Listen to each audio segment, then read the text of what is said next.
बसंत पंचमी के दिन गरीब के घर बने पकवान।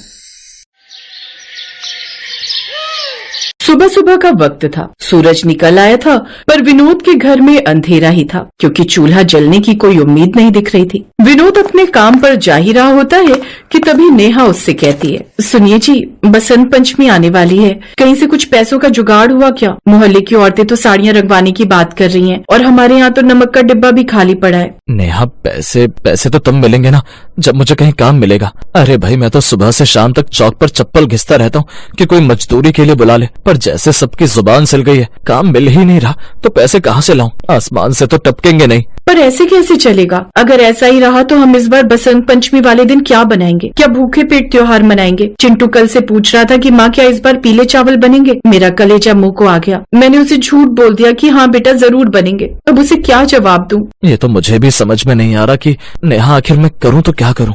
तुम्हें पता है मैं कितनी कोशिश कर रहा हूँ। कल उस ठेकेदार के पीछे 3 किलोमीटर तक पैदल गया, पर उसने साफ कह दिया कि अभी काम बंद है। शायद मेरी किस्मत ही फूटी है, तभी तो मुझे मेरा काम ही नहीं मिल रहा। ऐसा लगता है जैसे भगवान भी हमसे मुंह फेर कर बैठा है। इतना बोलकर विनोद अब रोने लगता है और उसे रोता देख नेहा की भी आंखें नम हो जाती हैं और नेहा अपने फटे हुए आंचल से अपनी गीली आंखों को साफ करती है और अपने पति का हौसला बढ़ाते हुए कहती है, देखिए जी, रोने धोने से पेट नहीं भरेगा। बसंत पंचमी माँ सरस्वती का दिन है, वो तो सबकी सुनती हैं। आप एक बार फिर शहर जाकर देखिए, क्या पता किसी पुरानी जान पहचान वाले के पास कोई छोटा मोटा काम ही मिल जाए। अरे शहर जाने के लिए बस का किराया भी तो चाहिए, जेब में फूटी कौड़ी नहीं है। कल रात को पड़ोस वाले सुक्खू से 2 रुपए मांगे थे माचिस के लिए, उसने भी ऐसे देखा जैसे मैं उसकी जमीन मांग रहा हूँ। गरीबी में तो साया भी साथ छोड़ देता है। नेहा, आप फिक्र मत कीजिए, मेरी वो चांदी की एक बाली बच्ची है ना जो मेरी माँ ने दी थी, मैंने उसे छुपा कर रखा था कि कभी बहुत बुरा वक्त आएगा तो काम आएगी। आप उसे ले जाइए और सुनार के पास रख दीजिए, कम से कम त्योहार का राशन तो आ ही जाएगा। नेहा की ऐसी बातें सुनकर विनोद को गुस्सा आ जाता है और वो नेहा से कहता है, पागल हो गई है क्या? वो तेरी आखिरी निशानी है। मैं इतना गिर गया हूँ कि तेरी बाली बेचकर घर का चूल्हा जलाऊंगा। नहीं नेहा, ये नहीं होगा। मैं भूखा सो जाऊंगा पर वो बाली नहीं बिकेगी। अरे जी, गहने तो फिर बन जाएंगे, पर बच्चा अगर त्योहार पर रोया तो क्या वो अच्छा लगेगा? और फिर सरस्वती माँ देख रही हैं, वो सब ठीक कर देंगी। बस आप ये लीजिए और शहर जाइए। नेहा की बात का विनोद के पास कोई जवाब नहीं था, इसलिए वो चुप हो जाता है। जिसके बाद नेहा अपनी संदूक से अपनी वो बालियां निकालकर विनोद के हाथ में थमाती है, तो वहीं विनोद ने कांपते हाथों से वो बाली ली और भारी मन से शहर की तरफ निकल पड़ा। शहर में भीड़ थी पर उसके लिए सब अजनबी था। इतने बड़े शहर में इतने सारे लोगों को देख विनोद खुद से कहता है, हे भगवान, आज लाज रख लेना, बस इतना काम दिला दे कि शाम को खाली हाथ घर न जाना पड़े। नेहा ने अपनी आखिरी निशानी दे दी है, अगर आज भी कुछ नहीं हुआ तो मैं उसे क्या मुंह दिखाऊंगा। मैं नहीं चाहता कि नेहा की ये बालियां बिक जाएं, क्योंकि आखिरी निशानी है उसके पास, उसकी माँ की। अगर मैंने इसे भी बेच दिया तो मुझसे बड़ा बेवकूफ आदमी और कोई नहीं होगा। वो खुद से बात कर ही रहा होता है कि तभी उसे एक बड़े बंगले के बाहर कुछ लोग हलचल करते दिखे। वहाँ कुछ सजावट का काम चल रहा था, जिसे देख विनोद एक बार फिर खुद से बात करते हुए कहता है, जहाँ हलचल हो रही है, क्या पता मुझे यहाँ काम मिल जाए। एक काम करता हूँ, एक बार जाकर पूछ लेता हूँ। अगर मुझे यहाँ काम मिल गया तो कल बसंत पंचमी वाले दिन मेरे घर में कुछ अच्छा बन जाएगा और मेरा बेटा भी खुश हो जाएगा। इतना बोलकर अब विनोद उस बंगले के अंदर जाता है और वहाँ के ठेकेदार को राम राम करते हुए कहता है, भैया राम राम, क्या यहाँ किसी मजदूर की जरूरत है? मैं पुताई और सफाई का सब काम जानता हूँ, बहुत दूर से आया हूँ, अगर कुछ काम मिल जाए तो बड़ी मेहरबानी होगी। अरे भाई, तू सही टाइम पर आया। हमारा एक आदमी अभी अभी भाग गया और कल यहाँ बसंत पंचमी का बहुत बड़ा फंक्शन है। काम बहुत ज्यादा है और टाइम कम। अगर तू और तेरी घरवाली मिलकर रात भर में गार्डन और बाहर की दीवारें साफ कर दो तो मैं तुम्हें अच्छी मजदूरी दे दूंगा। साहब, मेरी बीवी तो गाँव में है, पर मैं अकेला ही 2 आदमियों का काम कर दूंगा। आप बस काम बताइए। विनोद की ऐसी बातें सुनकर ठेकेदार काफी खुश हो जाता है और वो उसे काम बांट कर चले जाता है। तो वहीं अब विनोद पागलों की तरह काम में जुट गया। उसने न भूख देखी न प्यास। उधर घर पर नेहा चिंटू को बहला रही थी। माँ, पापा अभी तक नहीं आए, क्या वो सच में पीला कपड़ा और शक्कर लाएंगे? हाँ बेटा, तेरे पापा गए हैं ना लेने, तू बस सो जा, कल जब आँख खुलेगी तो तुझे सब कुछ मिलेगा। माँ सरस्वती से प्रार्थना कर कि सब ठीक हो जाए। इस तरह नेहा चिंटू को बहला फुसला कर खाना खिलाकर सुला देती है। अब रात के 2 बज रहे थे। विनोद ने पूरे बंगले को चमका दिया था। उसकी कमर टूट रही थी पर हाथ नहीं रुक रहे थे। सुबह होते होते काम खत्म हो गया और जब ठेकेदार आया तो वो विनोद की तारीफ करते हुए कहता है, शाबाश भाई, तूने तो कमाल कर दिया। ले, ये पकड़ अपनी मजदूरी और ये कुछ एक्स्ट्रा पैसे भी रख, तूने मेहनत बहुत की है। और हाँ, ये मिठाई का डिब्बा भी ले जा अपने बच्चों के लिए। साहब, आपका बहुत बहुत शुक्रिया, आपने मेरी डूबती नैया पार लगा दी। विनोद ने तुरंत बाजार से पीला रंग, बासमती चावल, घी, शक्कर, वो भागता हुआ अब अपने घर पहुंचता है, जहां वो देखता है कि नेहा दरवाजे पर खड़ी होकर विनोद का इंतजार कर रही होती है। जिसे देख अब नेहा खुशी से विनोद से कहती है, आ गए आप, चेहरा तो बड़ा चमक रहा है, काम मिल गया क्या? नेहा, सरस्वती माँ ने सुन ली, शहर में एक बड़ा काम मिला, बहुत पैसे मिले। ये देख तेरा राशन और ये देख चिंटू की पतंग, और हाँ तेरी वो बाली ये रही, मैंने उसे नहीं बेचा, बस काम मिल गया तो उसकी जरूरत ही नहीं पड़ी। विनोद की बातें सुनकर नेहा की आंखों में खुशी के आंसू भर आते हैं और वो अपने पति से कहती है, सच में मैंने कहा था ना, वो कभी किसी का बुरा नहीं करती। लाइए जल्दी दीजिए, मैं चूल्हा जलाती हूँ। आज तो घर में ऐसे पकवान बनेंगे कि पड़ोस वाले भी खुशबू से जल उठेंगे। नेहा ने चूल्हा सुलगाया, पीली हल्दी और केसरिया रंग से चावलों को ऐसा रंगा कि जैसे सोना उबल रहा हो। घी की खुशबू पूरे मोहल्ले में फैल गई। वाह माँ, ये तो बहुत अच्छे लग रहे हैं। पापा देखो, मेरी पतंग भी पीली है। हाँ बेटा, आज हमारा पूरा घर पीला है। आज गरीबी हार गई और हमारी मेहनत जीत गई। नेहा, आज सिर्फ चावल नहीं बनेंगे, आज तू वो मालपुए भी बना जो तूने कहा था। राशन की कोई कमी नहीं है अब। हाँ जी, आज तो पेट भरकर खाएंगे और माँ सरस्वती का शुक्रिया करेंगे। देखिए सूरज भी कितना पीला चमक रहा है आज। नेहा, मुझे समझ आया कि किस्मत खराब नहीं होती, बस इम्तिहान होता है। अगर तूने अपनी बाली न दी होती तो शायद मैं शहर जाने की हिम्मत ही न जुटा पाता। और अगर आप मेहनत न करते तो बाली भी क्या कर लेती। बस अब यही दुआ है कि आगे भी काम मिलता रहे और हमारे घर में ऐसे ही रौनक बनी रहे। चलो नेहा, बातें बहुत हो गई, अब जल्दी से थाली लगाओ, मुझे तो बहुत जोर की भूख लगी है। इस तरह उस गरीब परिवार की बसंत पंचमी वाले दिन उसके घर में पकवान बनता है और बसंत पंचमी वाले दिन विनोद का पूरा परिवार वो पकवान खाता है।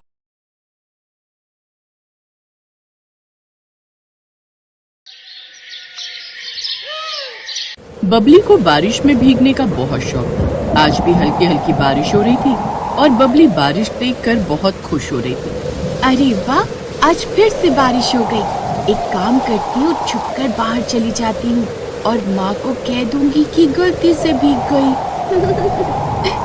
बबली ये बात बोल ही रही थी कि इतने में उसे अपनी माँ की आवाज आती है, बेटा बबली, बाहर बहुत तेज बारिश हो रही है, इसलिए बाहर मत जाना वरना भीग जाओगी, और अगर भीग गई तो तुम्हारी तबीयत खराब हो जाएगी। मैं सब जानती हूँ कि तुम वहाँ खड़ी होकर अपने मन में कुछ न कुछ बाहर जाने का प्लान कर रही हो।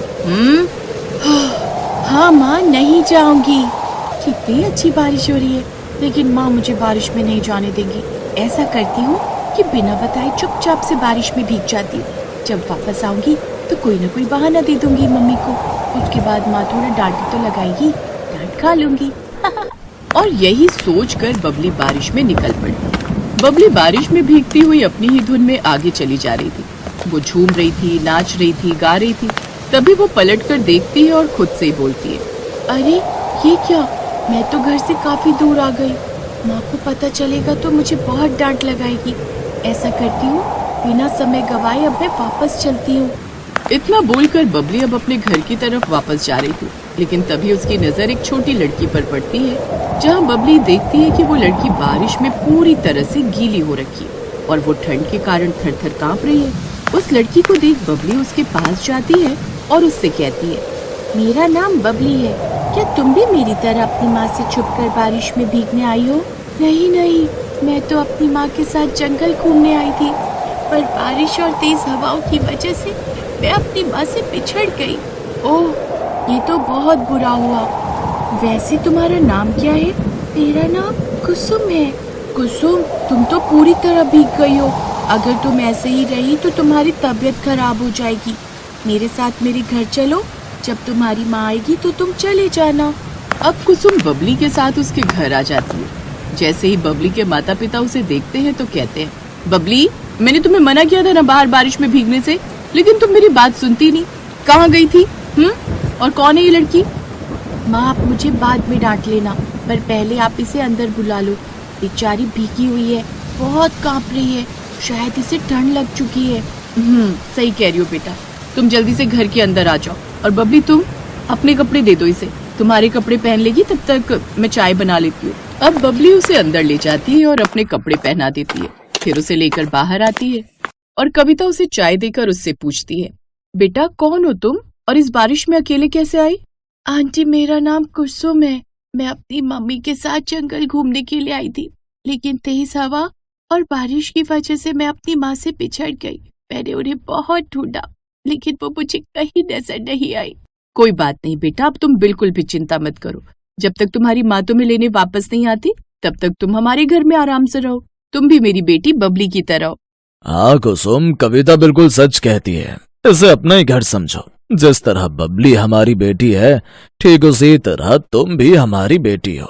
इसीलिए खाने पीने में कोई शर्म मत करना।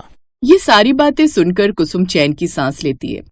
अगले दिन रोज की तरह बाबूलाल अपने खेतों से सब्जियां तोड़ता है और अपने ठेले पर उन्हें रखकर बाजार में जाकर आवाज लगाता है, सब्जी ले लो, ताजी ताजी हरी हरी सब्जियां। बाबूलाल के आसपास और भी काफी सारे सब्जी वाले थे। वे सब भी अपने अपने खेत में सब्जियां लगाकर उन्हें तोड़कर बेचा करते थे। तभी सब्जी बेचने के दौरान बाबूलाल का पड़ोसी सब्जी वाला भानु बोला, अरे बाबूलाल भैया, साहूकार के बारे में कुछ सुना क्या? नहीं तो भानु भैया, क्यों अब क्या कर दिया इस निर्मोही साहूकार ने? भैया पूरे बाजार में चर्चे हैं, पता नहीं तुम्हें ही खबर कैसे नहीं है। साहूकार अब शहर से इंजेक्शन और दवाइयों वाली सब्जियां मंगवाने वाला है, और अगर वो शहर से केमिकल युक्त सब्जियां मंगवाएगा तो जाहिर सी बात है कि वो बहुत ऊंचे दामों में बेचेगा, और अगर उसने ऐसा किया तो हम गरीबों के तो पेट पर लात ही पड़ जाएगी। इस साहूकार ने बड़ा परेशान कर रखा है। भगवान ही जाने ऐसे गरीबों का खून चूसने वाले लोगों को कब सबक मिलेगा। इस तरह दोनों आपस में बातें करने लगते हैं और कुछ ही घंटे बाद शाम हो जाती है। शाम को बाबूलाल घर आता है। बाबूलाल की पत्नी उसे परेशान देखकर कहती है, क्या हुआ जी, आप बड़े परेशान दिखाई दे रहे हैं? हाँ कविता, इस साहूकार ने तो बड़ा ही परेशान कर रखा है। इतना कहकर बाबूलाल ने अपनी पत्नी को सारी बातें बताई। ये सब बात सुनकर कविता बोलती है, आप चिंता मत कीजिए जी, साहूकार के पापों का घड़ा भर चुका है। भगवान ने चाहा तो उसे जल्दी ही सबक मिलेगा। वो लोग ये बातें कर ही रहे थे कि तब तक बबली और कुसुम खेलते हुए वहाँ आ जाती हैं और वो अपने पिता से कहती हैं, माँ पिताजी, आज मैंने कुसुम को पूरा गांव घुमाया। कुसुम तो अब मेरी बहुत अच्छी दोस्त हो गई है। अरे वाह बेटा, ये तो बहुत अच्छी बात है। भगवान करे तुम्हारी दोस्ती इसी तरह सलामत रहे। बाबूलाल और कविता भी उन दोनों को ऐसे खुश देखकर खुश होते हैं। अगले दिन बाबूलाल सब्जी बेचने के लिए बाजार में जाता है तो देखता है कि वहाँ साहूकार ने पहले ही सब्जी का ट्रक मंगवाया हुआ है। और जब साहूकार की नजर बाबूलाल पर जाती है तो साहूकार बाबूलाल से बोलता है, कैसे बाबूलाल? अभी तक तो ठीक हूँ साहूकार जी, लेकिन आपने जो सब्जी का ट्रक मंगवा लिया है उससे शायद आप हम गरीबों को ठीक नहीं रहने देंगे। अच्छा, तो तुम इस वजह से परेशान हो? अरे बाबूलाल, मैं तो कब से तुम्हें कह रहा हूँ कि मेरे पास काम करो, मैं तुम्हें पगार दूंगा, तुम्हें किसी बात की चिंता करने की जरूरत नहीं। लेकिन फिर भी तुम माने ही नहीं, तुमने अपनी ही चलाई, और अब तो मैं क्या कर सकता हूँ? अब मैं अपना कारोबार बढ़ाने के लिए कुछ तो करूंगा ही ना। माफ करना साहूकार, लेकिन आप काम बहुत करवाते हो और पैसे बहुत कम देते हो। जितना पैसा आप देते हो उससे तो ज्यादा मैं अपनी सब्जियां बेचकर कमा लेता हूँ। अब मेरा परिवार भी तो है, चंद पैसों में अपने परिवार का खर्च कैसे चलाऊं? बदतमीज, तेरी इतनी मजाल कि तू मुझसे इस तरह ऊंची आवाज में बात करे। रुक, तुझे तो मैं अभी सबक सिखाता हूँ। इतना बोलकर साहूकार अपने कुछ आदमियों को इशारा करता है और उसके कुछ आदमी बाबूलाल को बुरी तरह पीटने लगते हैं। अब शाम को बाबूलाल अपने घर जाता है, जहाँ उसे इस हालत में देखकर उसकी पत्नी घबरा जाती है और बेटी रोने लगती है। साहूकार का दबदबा तो दिन प्रतिदिन बढ़ता ही जा रहा है। अगर ऐसा ही रहा तो हम गरीब कैसे जिएंगे? आप चिंता मत कीजिए आंटी, सब ठीक हो जाएगा। एक बार बस मेरी माँ जाए। और अंकल, आपको ये चोट लगी है ना? रुकिए, मैं अभी आपको ठीक कर देती हूँ। इतना बोलकर कुसुम अब कमरे के अंदर जाती है और अपने आंखें बंद कर कुछ मंत्र पढ़ती है और थोड़ी ही देर बाद उसके हाथों में एक लेप आ जाता है और वो लेप लिए बाबूलाल के पास पहुंचती है। आप इसे लगा लीजिए, इसे लगाने के बाद आप बिल्कुल ठीक हो जाएंगे। ये मेरी माँ का नुस्खा है। कुसुम की बात सुनकर बाबूलाल उस लेप को लगा लेता है और उसके जख्म बिल्कुल ठीक हो जाते हैं, जिसे देख सभी लोग हैरान हो जाते हैं। तो वहीं अब साहूकार अपनी सब्जियां कुछ आदमियों के जरिए बाजार में सस्ती बेचने लगता है। सभी सब्जी वाले बहुत दुखी हो जाते हैं क्योंकि साहूकार की वजह से उनका काम जो मंदा हो गया था।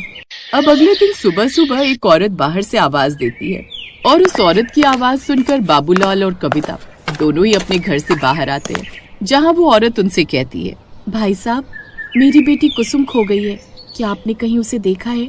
उस औरत की बात सुनकर कुसुम दौड़कर आती है और अपनी माँ को गले लगा लेती है जिसके बाद कुसुम अपनी माँ को सारी बातें बताती है, जिसे सुनकर वो औरत कहती है, आप लोगों ने मेरी बेटी का बहुत ध्यान रखा। अब मैं अपनी बेटी को लेकर जा रही हूँ, लेकिन जाने से पहले मैं आपको एक वरदान देना चाहती हूँ। मैं समझी नहीं बहन जी, आप हमें कैसे वरदान दे सकती हैं? आप तो हमारी तरह हैं। इतना सुनते ही वो औरत और उसकी बच्ची अपना रूप परिवर्तन कर परी में बदल जाती है और कहती है, मैं एक परी हूँ और परी लोक से ये पृथ्वी लोक अपनी बेटी के साथ भ्रमण करने आई थी, परंतु आंधी और तूफान के कारण मैं अपनी बेटी से बिछड़ गई। पर जब मुझे ये पता चला कि मेरी बच्ची आप लोगों के पास है, तो मैं बिना समय व्यर्थ किए यहाँ पहुँच गई। लेकिन आप चिंता मत कीजिए, मैं आपको वरदान देती हूँ कि आपको आने वाले समय में किसी भी तरह की कोई परेशानी नहीं होगी। यहाँ तक कि आपके जितने भी खेत हैं वो सभी जादुई हो जाएंगे। ऐसा कहकर परी अपनी बेटी को लेकर गायब हो जाती है। अब बाबूलाल, कविता और बबली सब कुछ समझ चुके थे। अगले दिन जब बाबूलाल अपने खेतों में जाता है और सब्जियां तोड़ता है, तो देखता है कि सब्जियां खेतों में कम ही नहीं हो रही। ऐसे ही समय गुजरता है और गुजरते समय के साथ साहूकार की मंगवाई सब्जियां कोई नहीं खरीदता, क्योंकि उन सब्जियों में वो स्वाद ही नहीं था जो असल सब्जियों में था। धीरे धीरे साहूकार का सब्जियों वाला काम ठप पड़ जाता है और गांव के लोग किसानों से ही सब्जियां खरीदने लगते।